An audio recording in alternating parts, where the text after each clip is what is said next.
বাংলাদেশের প্যাচে পেঁচিয়ে গেছে ভারত। মোস্তাফিজুর রহমানকে আইপিএল থেকে সরিয়ে দেওয়ার খেসারত তারা দিচ্ছে বিশ্বকাপে। বাংলাদেশ পাল্টা না বলে দেওয়ায় আর্থিক ক্ষতির মুখে পড়েছে বিসিসিআই। সেই অঙ্কটা মোস্তাফিজ একা যা পেতেন তার চেয়ে অনেক বেশি। আইপিএল না খেলায় মোস্তাফিজের একার আর্থিক ক্ষতি হয়েছে 9 কোটি 20 লাখ। বাংলাদেশ তাদের দেশে বিশ্বকাপ খেলতে অনীহা প্রকাশ করায় ভারতের ক্ষতি হচ্ছে প্রায় 30 কোটি রুপির। যে 3টি ম্যাচ হওয়ার কথা ছিল কলকাতায়, সেখান থেকেই ক্ষতির পরিমাণটা বেশি। কলকাতার খুশিতে তাই জয় শাহের পকেট থেকে হারিয়ে যাচ্ছে 30 কোটি রুপি।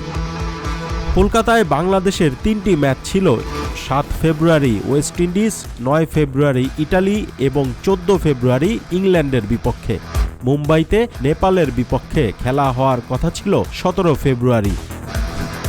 ইডেনে দর্শক ধরে 63,000, মুম্বাইতে সংখ্যাটা 33।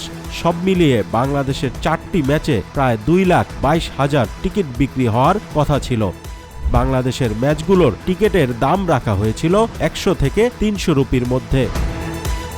বাংলাদেশের ম্যাচগুলো যদি সরিয়ে নেওয়া হয় এবং কলকাতা ও মুম্বাইয়ে অন্য কোনো ম্যাচ না দেওয়া হয়, সেক্ষেত্রে বিসিসিআই এর সব ক্ষেত্র থেকে মোট ক্ষতি হবে 7 থেকে 30 কোটি টাকার মধ্যে।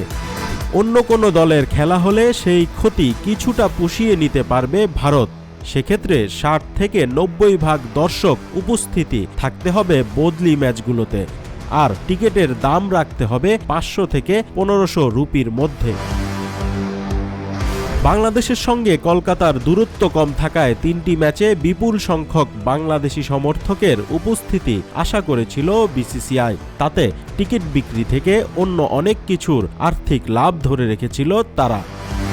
বাংলাদেশিরা যেতে পারলে কলকাতার আর্থিক সামাজিক অবস্থার যে ভঙ্গুর দশা, তাতে কিছুটা হলেও প্রলেপ পড়ত।